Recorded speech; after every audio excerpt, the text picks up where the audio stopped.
Here with reaction, Harris poll chair Mark Penn, the host of Tomi Lahren is Fearless.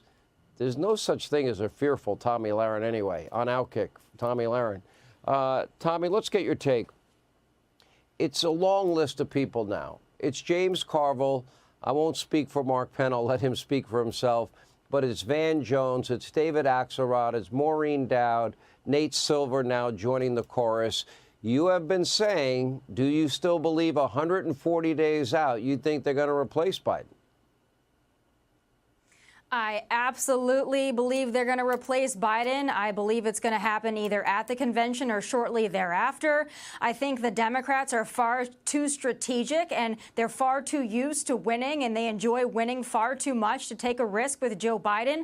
And I know they took a risk in 2020, but when we look back at the debates in 2020 and we look at when he was newly elected, he was in far better shape then than he is now, and he was slipping then. So I don't think they can possibly take that risk. I do believe they're going to swap him out. I also think that when it comes to this first debate, we need to actually raise our expectations of Joe, because us counting it as a win if he's able to sit upright and complete a sentence is giving him far too much credit, because then he'll claim a victory just like he did after the State of the Union, because he was able to get through it in one piece. So we have to raise our expectations of Biden, and we also have to put the onus on the Democrat agenda and not just the messenger, but the actual message, because if and when they do swap out Biden, we have to be ready on the Republican side, and we cannot be caught flat-footed if they bring Gavin Newsom in and he's a shiny new toy. We can't let that happen. The strategy of the Democrats is unmatched. I don't think it'll Never be forget Gavin. that. I think it would more likely be Whitmer if they have the ability to bypass Vice President Harris.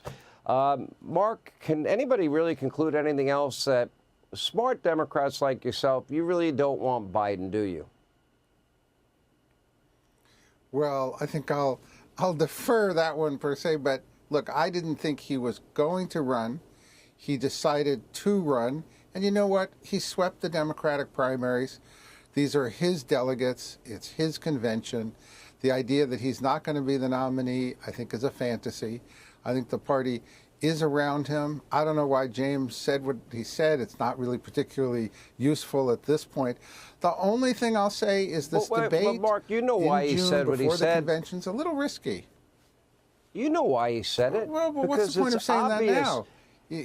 It's obvious this guy is a mumbling, bumbling, stumbling, fumbling, guy. He can barely string sentences together. However, I do take Tommy's admonition really seriously. I think we'll see the return of jacked up Joe. Whatever Joe drank, ate, took before the State of the Union, maybe it was just Red Bull and caffeine pills, I don't know. Whatever it was, that was not the normal Joe. We never saw it before, and we haven't seen it since. But we will see it for the debate. Now, there are some even saying, Mark, that Donald Trump might be wise to just pass on the first debate, wait till he's nominated, then debate him. What would you say to that? Oh, I'd say he accepted it. He accepted it in the lion's den. If I were Donald Trump, I would have done some better negotiating here. But I don't think he can back out now without really looking cowardly. And I think Biden has, said he's going to meet the challenge. I think it's a big test. Whether you think he's jacked up or not, if he can get through that debate, he'll lift his campaign. And if he can't, I suspect it might actually be in some jeopardy. They might have actually, Joe might have done Donald Trump a favor. And I say this affectionately, Tommy, by insisting that when it's not his turn to speak, that they mute his microphone, because I think that was a mistake in the first debate in 2020. Your reaction? Well, I would hope a lot of things for that first debate. Obviously, it's stacked against Donald Trump, and we know that. But I think Donald Trump has an incredible opportunity in this first debate to act more presidential than he's ever acted in his entire life. Push everything on Joe and Joe's failing agenda and his failed policies, which is the Democrat failed policies and agenda. If Donald Trump just sits back and he lets Joe talk himself into a corner, then Donald Trump will win that first debate. He just has to restrain himself, which I believe he can do, pull it in, act as presidential and dignified as possible, and he will win against Joe Biden and his failed policies. He simply can't stand on those, and quite frankly, he can't stand at all. All right, let me ask you this. If, in fact, Joe, for whatever reason, Mark Penn went out, Tommy's convinced it would be Gavin Newsom. I'm not sure. I don't think it would be Gavin. That's just my guess. I have no inside knowledge except that he told me over and over and over and over again when I interviewed him and in the debate with Governor DeSantis that he wouldn't do it. Okay, so I think the most likely person, if it's not Vice President Harris, would be Governor Whitmer. That's my take. People have floated the name of Michelle Obama. I don't think she's up to the job myself. Who would be the most likely Democrat? Who would you pick if you had to choose somebody?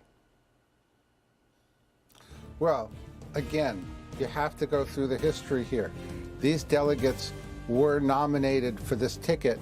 Harris, I think, would be the likely nominee if for some reason, any reason, Joe Biden had to remove himself. You could bet on that as almost a certainty. You think it would be Kamala Harris? Yes, absolutely. All right. Well, bet the game's on. I don't know what you guys want to bet, but, feel free, off air. Thank you both. Hey, Sean Hannity here. Hey, click here to subscribe to Fox News YouTube page and catch our hottest interviews and most compelling analysis. You will not get it anywhere else.